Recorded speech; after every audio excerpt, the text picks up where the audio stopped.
Muchas gracias a todos por conectarse. El día de hoy, 25 de abril, vamos a tener un webinar con el doctor Eduardo López Medina. Espero que todos hayan tenido un fantástico Día Mundial de la Meningitis ayer. Y bueno, pues hoy seguimos celebrando y seguiremos hablando de la meningitis para tratar de resolver algunas dudas y escuchar de ustedes también. Entonces, el webinar del día de hoy es titulado Experiencias en la práctica diaria del BioFire FilmArray Meningitis y Encefalitis, panel en niños. Y tenemos la suerte de tener con nosotros al doctor Eduardo López Medina el día de hoy. El doctor López es un pediatra graduado del Miami Children's Hospital, es infectólogo en la Universidad de Texas y actualmente está terminando la maestría en epidemiología en la Universidad de Londres. El doctor también es profesor de la Universidad del Valle en Colombia, es director científico del Centro de Estudios de Infectología Pediátrica, autor de múltiples estudios en diferentes geografías y es usuario de nuestro panel de meningitis. Entonces, pues bienvenido, doctor. Le voy a pasar la pantalla para que nos presente. Bueno, pues entonces buenas tardes aquí en Colombia. Pues en primer lugar agradecer al grupo de Biomerie por esta invitación, por gestionar este espacio. A las personas que están escuchando la presentación, espero que les sea útil y muy apropiada, muy congruente la fecha. Ayer fue el día de la meningitis, así que estamos digamos, presentando esta experiencia que tenemos con el uso del sistema FilmArray de BioFire para, pues, idealmente evitar las consecuencias tan desafortunadas que tienen pacientes que sufren de esta enfermedad.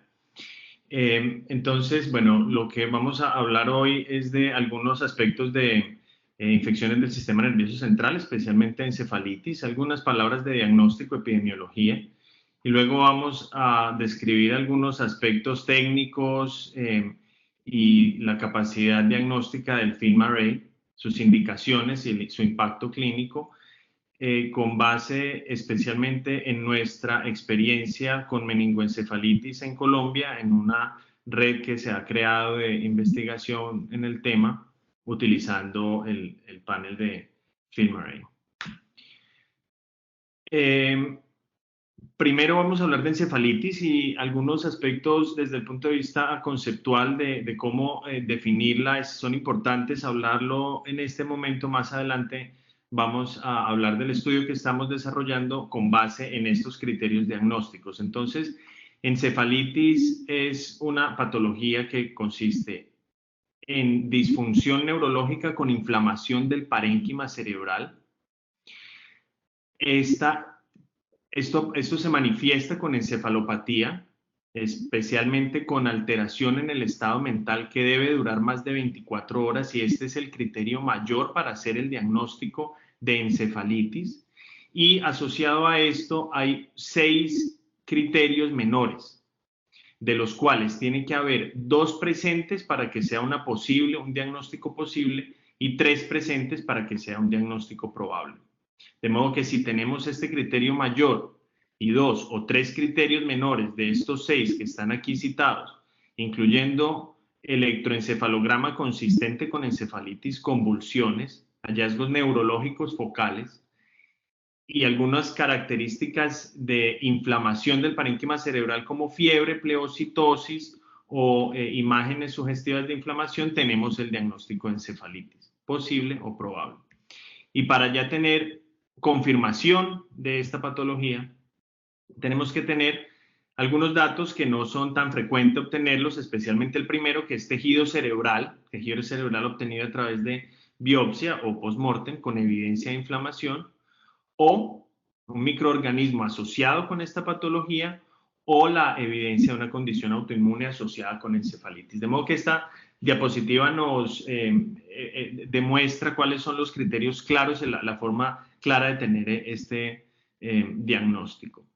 Con respecto a la epidemiología, en nuestra región no hay datos, los hemos buscado bien y existen datos muy incompletos, de modo que no hay nada lo suficientemente sólido para compartir con ustedes en América Latina. En otros países sí hay una información un poco más completa, En los Estados Unidos se habla de que aparecen 7.3 casos por 100.000 personas cada año, especialmente, o la principal carga está en aquellos menores de 1 año, que tienen una incidencia bastante alta. Esta es una tasa de 13 por 100.000 personas año, lo cual si lo reflejamos, por ejemplo, en un país como Colombia, con una tasa de natalidad anual de cerca de entre 800 y 900.000 recién nacidos cada año, pues vemos que tiene una relevancia bastante importante.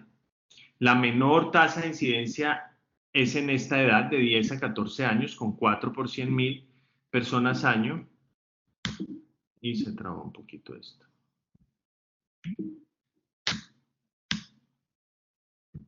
¿Ya? Esta información proviene de otro estudio en donde se evaluaron las admisiones por encefalitis en 44 hospitales pediátricos. Ellos documentan 7.300 hospitalizaciones o admisiones, lo cual equivale a 18 admisiones por hospital en este estudio.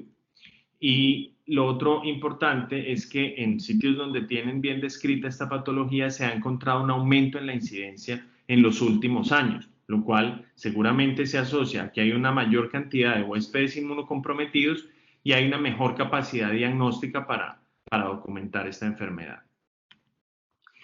En esta diapositiva yo les quiero enfatizar algunos puntos que se describen en este consorcio internacional de encefalitis publicado hace algunos años, en donde ellos enfatizan, bueno, en primer lugar, esta patología se asocia con una gran morbimortalidad y con unos altos costos económicos y sociales. Los diagnósticos de los que disponemos o disponíamos hasta hace poco son diagnósticos que son lentos y que tienen un escaso rendimiento, y esto implica que estamos tratando en forma tardía y estamos utilizando en forma innecesaria antibióticos de amplio espectro. Y según mencionan en ese estudio y según se ha confirmado a través del tiempo con otras investigaciones, la detección rápida y precisa de microorganismos en el líquido cefalorraquídeo va a mejorar los desenlaces de estos pacientes. Entonces, esta es una introducción que yo les quiero hacer para explicarles pues algunas cosas muy cortas del sistema FilmArray. El sistema FilmArray es un sistema que a través de PCR múltiple se nos ofrece un diagnóstico preciso y amplio, múltiple, simultáneo de varias patologías. Se integran varios pasos en un solo aparato. Hay pocos minutos de trabajo hands-on, es decir, de trabajo por parte de quien lo desarrolla, y los resultados son rápidos. Detecta, bueno, 14, el Epstein-Barr no está presente, no tiene un buen rendimiento, entonces son 14 targets que nos dan que se evalúan, incluyendo las bacterias que más frecuentemente se asocian con estas infecciones, igual que los virus y esta levadura que también está presente frecuentemente, sobre todo en huéspedes inmunocomprometidos. Esta es una diapositiva en donde les quería mostrar que la precisión diagnóstica de este instrumento es bastante alta, es bastante confiable. En este estudio se evaluó, se comparó el resultado del FilmArray con un número muy amplio de los métodos diagnósticos estándares en pacientes con y sin detección. Entonces, concentrémonos en esta columna, que es la sensibilidad del FilmArray en comparación con los métodos convencionales, encontrando una alta sensibilidad. Hay que tener en cuenta que en este estudio al menos no se detectó un estreptococo del grupo B. Esto se ha replicado en algunos otros estudios, ha sido un poco controversial, pero sí es importante tener en cuenta que la sensibilidad quizá para el Streptococcus galactiae no es tan alta como para los otros microorganismos, pero la especificidad para todos estos patógenos, para todos estos microorganismos, fue mayor al 99%. Entonces, muy alta sensibilidad y muy alta especificidad, y eso pues se va a reflejar definitivamente en nuestra práctica clínica. Al menos ha sido nuestra experiencia, lo vamos a mirar más adelante. Pero antes quería mostrarles un poco cómo este instrumento se puede asociar con una mejor capacidad diagnóstica y por lo tanto mejores pues, desenlaces de nuestros pacientes. En este estudio se evaluó la utilidad de este panel en pacientes que tenían meningitis pero con un reporte negativo en el GRAM. Se compararon el resultado con las pruebas convencionales y aquí lo importante de enfatizar es que en estos 15 pacientes hubo muchos de ellos en donde se detectaba la muestra, se detectaba el microorganismo a través de PCR con casos como de neumococo, de herpes simplex, que eran los más relevantes en este estudio, y eso en general detectó que el 23% de los pacientes fueron detectados a través del FilmArray y previamente no se habían identificado con los métodos convencionales de PCR simple o de cultivos. Ahora, el estudio anterior era en pacientes de todas las edades. Si nos enfocamos un poco más en niños, este estudio habla o evalúa infantes que tenían meningitis o que tenían una sospecha alta de meningitis, ya fuera por bacteremia o por unos marcadores inflamatorios con pleocitosis, y se compararon los cultivos con el FilmArray. Entonces, se incluyeron 62 infantes, de los cuales 5 de ellos tuvieron líquido cefalorraquídeo positivo con cultivo, y en ellos 5 se replicó la muestra con FilmArray y los 5 fueron positivos. Eso es muy útil y muy tranquilizador saber esa capacidad diagnóstica, pero lo más relevante está aquí: de los 57 infantes menores de 3 meses que tenían cultivos negativos de líquido cefalorraquídeo, 4 de ellos, es decir, el 7%, fueron positivos y solo se detectaron a través del FilmArray. Entonces, el 7% de estos infantes solo se diagnosticaron de esta forma. Y este es otro estudio en donde volvemos a ver una alta correlación con las pruebas convencionales, pero ya vemos algunos, digamos, aspectos más prácticos del estudio, y es que el tiempo para el diagnóstico era mucho más rápido, y utilizando los estudios convencionales, en este caso PCR para herpes en el líquido cefalorraquídeo, se utilizaba aciclovir en forma innecesaria en este estudio por 2 días y medio en una gran cantidad de pacientes. Entonces, todo esto abre o muestra oportunidades para hacer stewardship, para hacer uso racional de antibióticos que se puede hacer a través de esta metodología. Bueno, ahora les voy a hablar les voy a mostrar algunos datos de nuestra experiencia con la red de encefalitis en Colombia. Este es un estudio desde el punto de vista metodológico, algunas palabras muy breves. Hemos hecho una revisión retrospectiva y prospectiva de pacientes con meningoencefalitis. Es una red nacional en Colombia con investigadores de Medellín, de Bogotá, de Neiva y de aquí de la ciudad de Cali. Vale la pena aquí enfatizar que el doctor Andrés Romero participó de una forma muy activa en el diseño de esta red nacional y actualmente es investigador principal en el Hospital Universitario de Neiva. Entonces, para ingresar al estudio, los pacientes tienen que tener diagnóstico de encefalitis, según lo vimos previamente, deben ser menores de 18 años y deben tener la posibilidad de ser evaluados mediante cualquier método molecular para la detección múltiple simultánea de microorganismos en el líquido cefalorraquídeo. En este momento en Colombia solo tenemos disponible el FilmArray, pero en realidad lo que nos interesa es que los pacientes puedan ser bien evaluados cuando tengan meningoencefalitis. Son pacientes...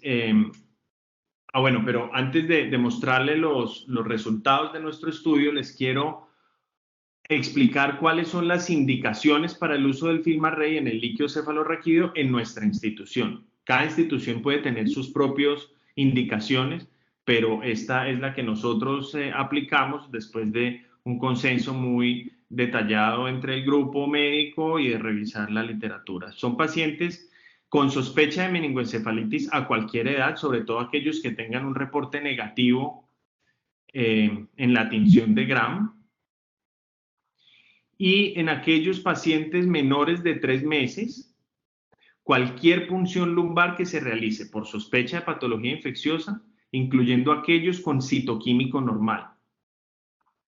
Ahí nosotros hemos hecho unos cambios recientes. Hasta hace poco solo incluíamos pacientes que tenían una punción lumbar con alteración en el citoquímico.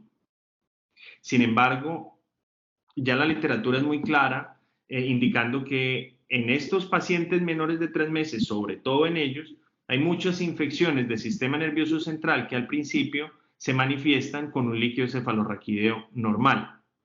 Les quiero compartir, este es un estudio presentado en el ECMID hace poco, en donde incluyeron 164 pacientes con meningoencefalitis viral confirmada. Estas son los grupos de edades. El grupo A son pacientes menores de 28 días. El grupo B, pacientes menores de entre 29 y 60 días. El grupo C incluyeron niños ya de cualquier edad, desde los 61 días hasta los 18 años, y los mayores de 18 años en el grupo D. Pero esta es la gráfica clave de ese estudio, que por lo menos me parece que debemos revisar en detalle. El punto es que tanto los menores de 28 días como los pacientes entre 29 y 60 días tienen un líquido cefalorraquídeo con un conteo normal de leucocitos en la mayoría de los casos. En el 73% de los casos en aquellos menores de 28 días y en el 67% de los casos en aquellos pacientes entre 1 y 2 meses. En aquellos mayores también es muy relevante, sin embargo aquí desafortunadamente no tenemos la estratificación por la edad debido a que ya el número de pacientes era menor. Pero este grupo de edad, estos menores de 2 meses con leucocitos normales, nos parece que es suficiente, junto con otra cantidad de literatura que apoya la decisión de implementar el FilmArray en aquellos menores de 3 meses, así sea un líquido cefalorraquídeo completamente normal. Esta figura, parte del mismo estudio, nos muestra los estudios o las muestras positivas con PCR que tenían el porcentaje que tenía conteos normales, de acuerdo a los diferentes virus que se evaluaron. Entonces miren que con los pacientes que tenían parecovirus, que por cierto representaban el 11% de los neonatos y el 11% de los menores de 2 meses, todos ellos tenían un líquido cefalorraquídeo con un conteo normal de leucocitos. De absoluta relevancia este dato, herpes simple 1 y 2, más del 70% de los pacientes con esta patología tenían un líquido cefalorraquídeo con unos leucocitos normales. Entonces, definitivamente tenemos que buscarlo, así no tengan alteraciones en el citoquímico en los leucocitos. Ahora, otro aspecto un poco controversial es la indicación de utilizar, hacer PL, punción lumbar o FilmArray en pacientes, en niños con convulsiones febriles.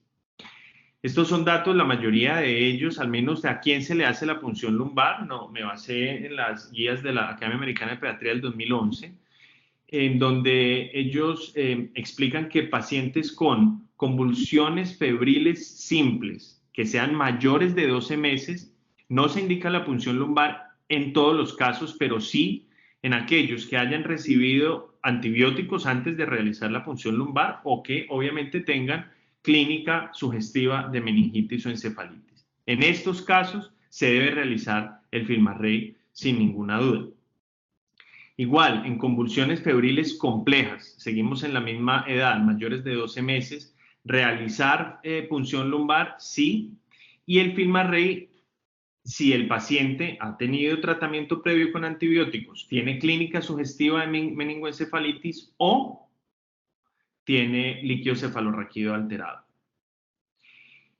Y un poco más controversial, o mejor dicho, muy controversial, las convulsiones febriles en pacientes menores de 12 meses, entre 6 y 12 meses, es controversial. De nuevo, las guías americanas restringen la punción lumbar solo a ciertos grupos, aquellos con sospecha clínica, aquellos con tratamiento previo de antibióticos o con inmunizaciones incompletas, pero muchos otros autores, muchos otros expertos realizarían esta punción lumbar en los menores de 12 meses con convulsión febril, independiente de la presencia o no de estas tres circunstancias.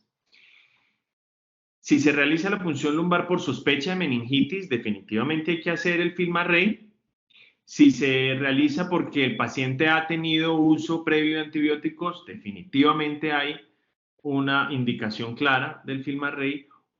Y si se realiza porque tiene un esquema vacunal desconocido o incompleto, es posible hacerlo solo en aquellos que tengan líquido cefalorraquídeo alterado. Entonces, estas son las indicaciones nuestras, no necesariamente eso varía, y seguramente estamos invitados a discutir el tema más adelante en la sesión de preguntas, pero es lo que nosotros hacemos en nuestra práctica. Volviendo a nuestro estudio, entonces esas son las indicaciones que tenemos en el centro, en una de las clínicas de tercer nivel del hospital de referencia aquí en la ciudad de Cali, Colombia, y en total en la red nacional de encefalitis o meningoencefalitis hemos incluido 73 pacientes, esto es en menos de un año, así que yo creo que hay un buen potencial para incluir más pacientes en el tiempo, y les voy a mostrar algunos datos. Bueno, el primero es que la edad de los pacientes ha sido de 19 meses, la mayoría masculino, procedentes muchos de Cali, de diferentes regiones.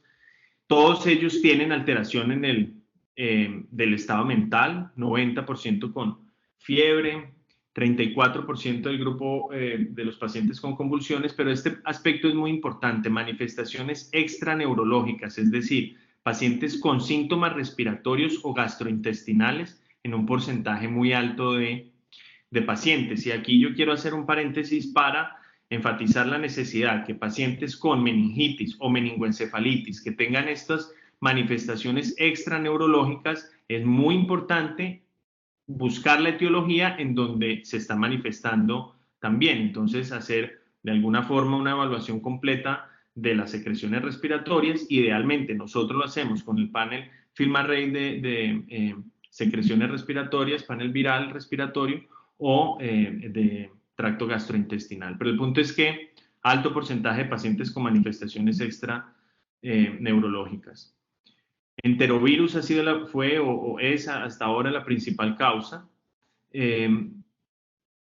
Causa desconocida, presunta etiología viral según las características clínicas, pero de causa desconocida también en la cuarta parte de los pacientes, muchos de ellos con meningitis, meningoencefalitis bacteriana, herpes en un 4%, y en el 11% se ha detectado herpes 6.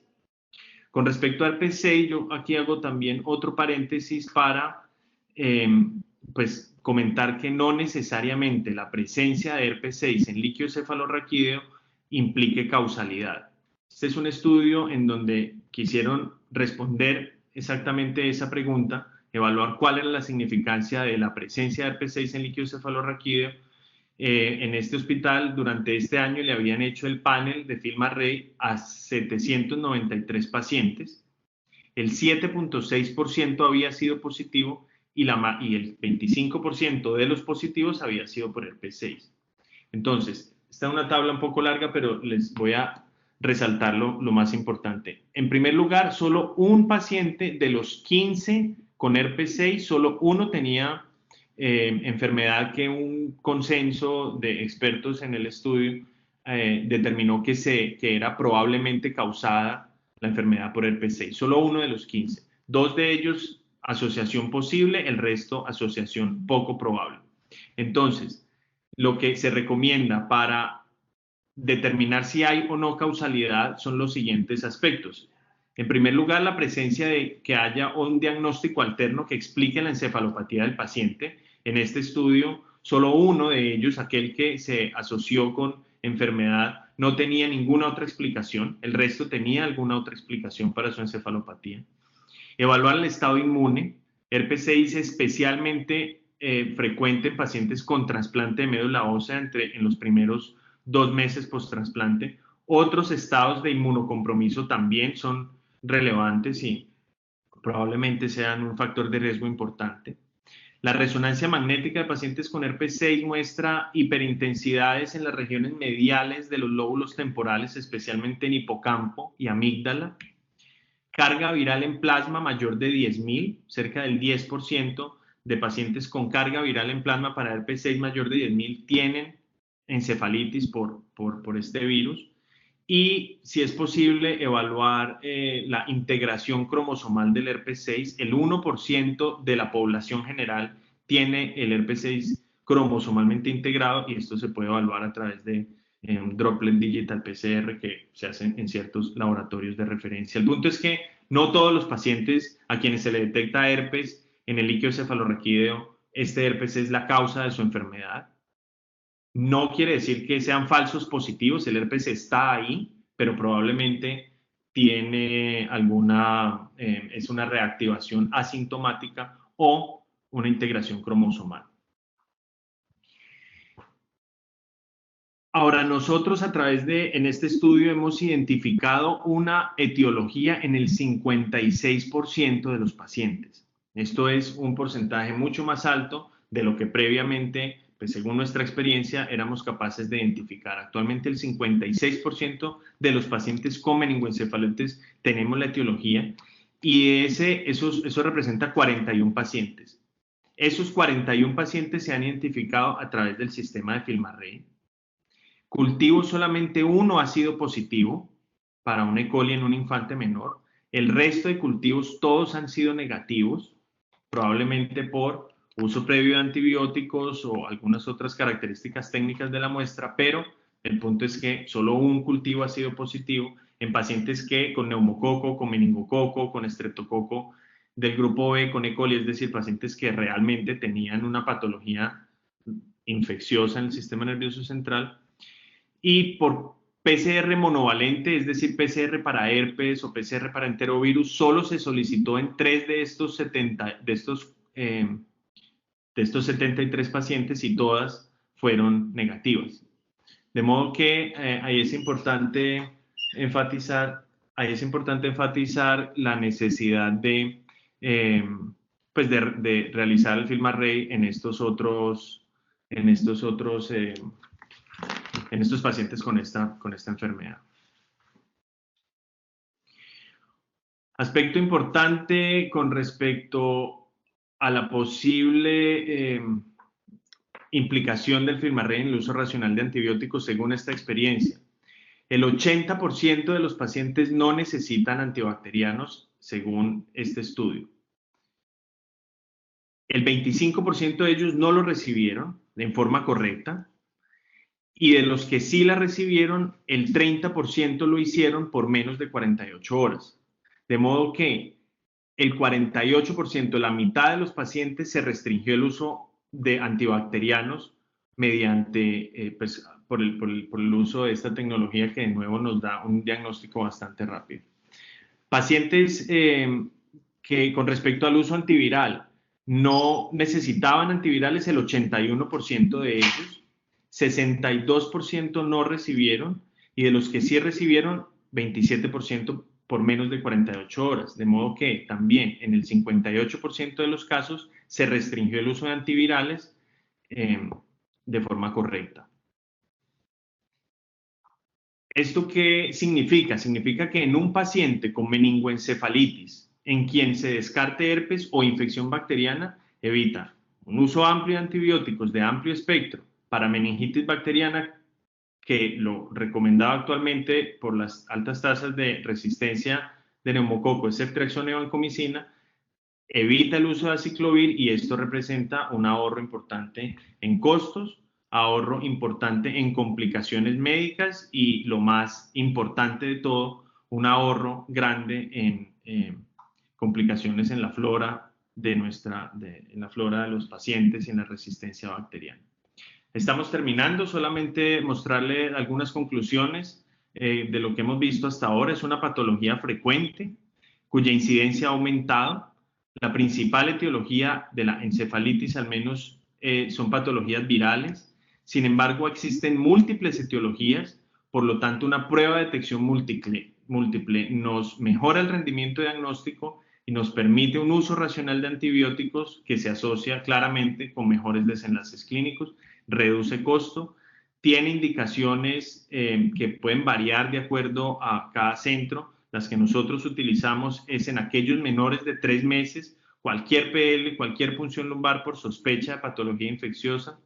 En cualquier edad, pacientes en quien se sospeche meningoencefalitis deben y se realice una punción lumbar, está indicada la realización de este estudio. Y en pacientes con convulsiones febriles, pues algunas indicaciones especiales que ya vimos previamente. Más que hacer un diagnóstico correcto, lo que debemos hacer es prevenir las infecciones, utilizar antibióticos en forma racional, no en patologías virales. Y si está muy complicada la situación, mantener la calma y llamar a su infectólogo de confianza. Y aprovecho para compartir con todos ustedes esta invitación al Congreso de la Sociedad Latinoamericana de Infectología Pediátrica en agosto. Están todos invitados, así que reserven ahí su agenda. Eso es todo lo que tengo para compartir con ustedes por hoy y me gustaría escuchar algunas pues, preguntas que tengan respecto a lo que hablamos. Muchísimas gracias, doctor. Bueno, pues tenemos varias preguntas ya. Voy a empezar con la primera pregunta es, ¿cómo toman la decisión de dar de alta a un paciente con diagnóstico de enterovirus o paracovirus y vieron reingresos de estos pacientes?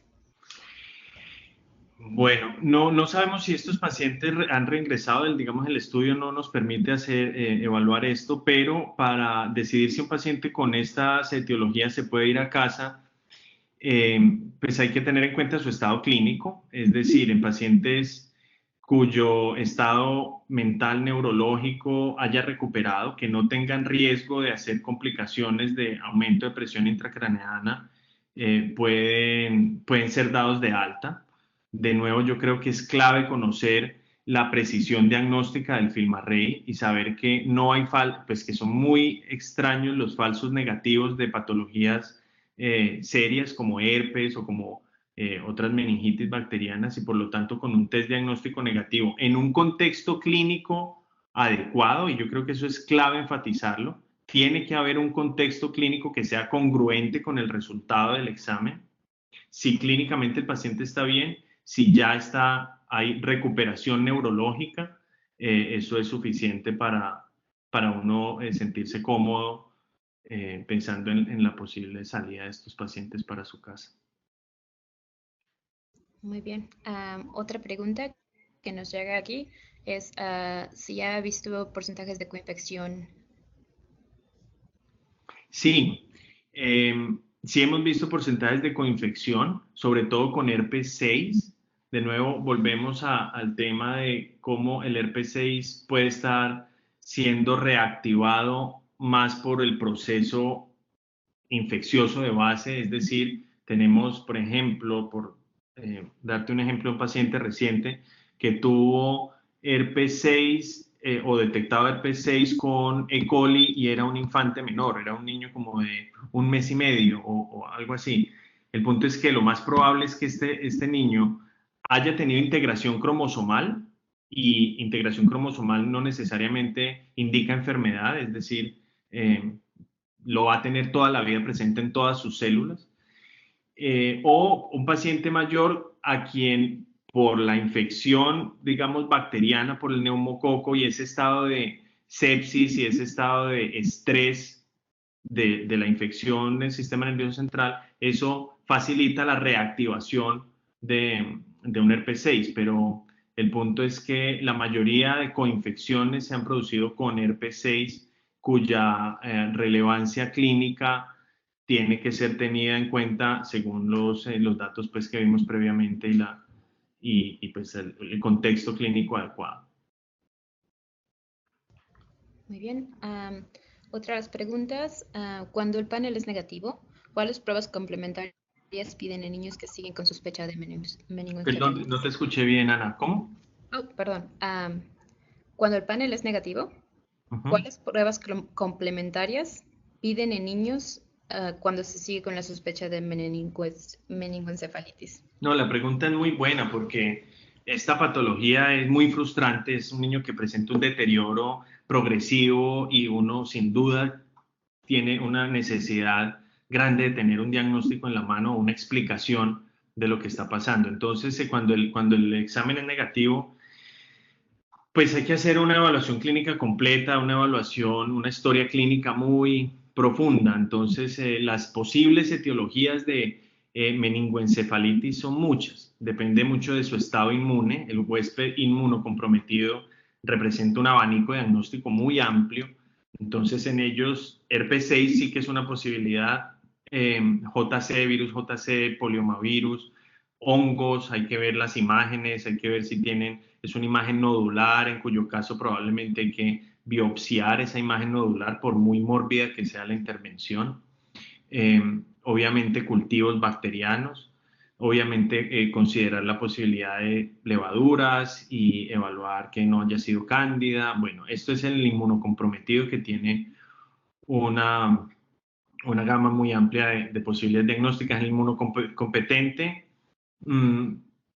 lo que yo les mostraba de las manifestaciones extraneurológicas es relevante, de modo que si este paciente tiene también síntomas respiratorios, evaluar bien esas secreciones respiratorias, que ahí esté un virus, por ejemplo, una influenza, que no se detecta con el panel de FilmArray en meningitis, encefalitis, pero se asocia con encefalitis en muchos casos, entonces buscarlo ahí en las secreciones respiratorias, adenovirus u otros virus. Eh, si tiene, por ejemplo, o la posibilidad de Epstein-Barr, también es válido evaluar títulos de Epstein-Barr, tuberculosis de acuerdo al contexto epidemiológico, evaluar la placa de tórax, PPD, obviamente los antecedentes epidemiológicos, considerar la posibilidad de Zika o dengue, de nuevo, de acuerdo al contexto epidemiológico de tu paciente. Eh, pero en general es muy amplio, las posibilidades diagnósticas son muy individuales y depende mucho de las manifestaciones clínicas, de los antecedentes epidemiológicos del paciente, de los riesgos, la posibilidad de histoplasma también es válida, causando meningitis o meningoencefalitis. Así que es variable, pero sin duda hay que estudiarlos bien. Micoplasma es una causa frecuente de encefalitis en niños y hay que evaluar todas esas posibilidades. Pero entonces depende de nuevo de qué otros síntomas o signos hayan y de qué otras exposiciones o riesgos tenga el paciente. Muy bien. Am,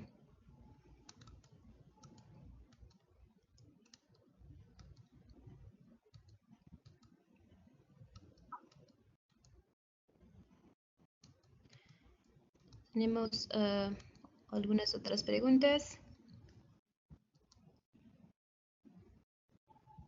Mm. Ah, cuando la muestra de líquido cefalorraquídeo es hemorrágica, ¿se afecta el rendimiento de la prueba o de todas formas se puede procesar? No, nosotros la procesamos. Nosotros procesamos de todos modos procesamos la muestra en esos escenarios, pero sí es posible que se altere un poco el rendimiento diagnóstico. No sé si haya alguien del punto de vista técnico que nos pueda ampliar un poco la respuesta, pero lo que sí puedo responder con certeza es que nosotros de todos modos, a pesar de que el líquido cefalorraquídeo sea hemorrágico, la procesamos. Ahora, lo que es también muy claro es que en pacientes con líquido cefalorraquídeo hemorrágico es muy difícil interpretar ese citoquímico. Es más, es casi que imposible interpretarlo, de modo que es ideal repetir la punción lumbar cuando haya ya, digamos, a las 24 o 48 horas para interpretar bien ese citoquímico y poder orientarte un poco mejor respecto al diagnóstico. Habiendo dicho esto, de todos modos, nosotros para responder tu pregunta, así exactamente, sí procesamos el FilmArray, así sea una muestra hemorrágica. Okay. Tiene, tenemos una gran cantidad de preguntas. Es posible que no vamos a llegar a todas, pero voy a leer un par más de preguntas. Um,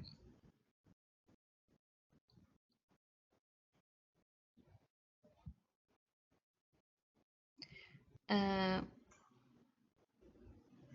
Ok, una de las preguntas es, ¿cuánto tiempo máximo puede esperar la muestra para ser procesada? Mm, Es ideal procesarla inmediatamente, es ideal procesarla inmediatamente, pero la muestra nosotros, o algunas veces se puede guardar hasta 24 horas antes de ser procesada. Después de esto empieza a reducir eh, su rendimiento diagnóstico, y, pero ahí sí es clave intentar procesar la muestra lo más pronto posible. Después de 48 horas ya se puede alterar la capacidad diagnóstica. Y todos estos detalles, una vez que les podemos mandar mucha más información con este tipo de detalles sobre el panel y sus instrucciones um, para aquellos que estén interesados. Y tenemos algunas preguntas sobre, y usted habló un poco sobre el impacto financiero de esta práctica, pero parece que hay algunas preguntas sobre esto. Entonces, ¿hay algo más que quiera comentar sobre el impacto financiero del uso Sí, sí, es algo que nosotros lo hemos pensado mucho, porque yo creo que en nuestro sistema de salud, con las limitaciones que tiene probablemente de la mayoría de los países en donde pues, que están involucrados en este webinar, hay restricciones económicas en los sistemas de salud. Entonces yo creo que es algo que hay que considerar muy bien antes de utilizarlo. Y nosotros lo hemos hecho de forma muy detallada. Y lo que les mostraba ahora en forma breve, sin tener en cuenta, digamos, excluyamos de la ecuación la posibilidad de mejorar el rendimiento diagnóstico. Excluyamos el hecho de que nos va a aportar y nos va a dar un diagnóstico etiológico frecuentemente, mucho más frecuente que de otra forma sin tenerlo. Solo concentrémonos, por ejemplo, en el uso racional de antibióticos. Lo que les mostré, excluyendo la posibilidad de una meningoencefalitis bacteriana, nos permite quitarle a este paciente o no administrarle vancomicina y ceftriaxona, no administrarle aciclovir, ¿sí? Si se excluye la posibilidad de herpes. Eso nos permite, pues nos ahorra, según el método, según los cálculos que yo hice para mostrarles esa diapositiva, más de cerca de $300.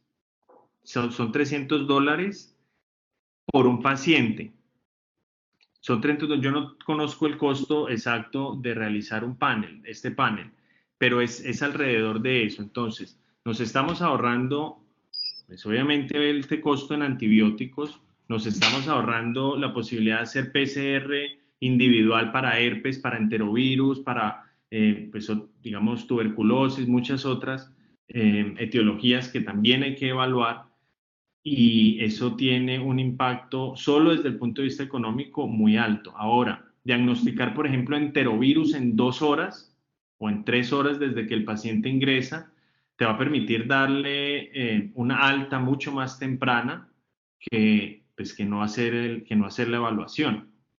Entonces, a pesar de todas estas restricciones de los sistemas financieros nuestros, de los sistemas de salud, yo pienso que el impacto económico es muy alto y el costo-beneficio es muy favorable de utilizar este tipo de pruebas. Nosotros logramos incluirla en el Hospital Universitario del Valle, es un hospital financiado por el gobierno, y ahí hemos visto, son pacientes que, digamos, es un hospital que tiene muchas restricciones económicas, y a pesar de eso hemos visto un impacto muy favorable, de modo que yo sí creo que con el sesgo de que esta es una presentación del FilmaRate, de Biomerie, yo lo digo sin tener ese sesgo, sí, no tengo duda de que hay que mejorar el diagnóstico o la metodología diagnóstica en nuestros pacientes, y esta es una herramienta que nos permite hacerlo.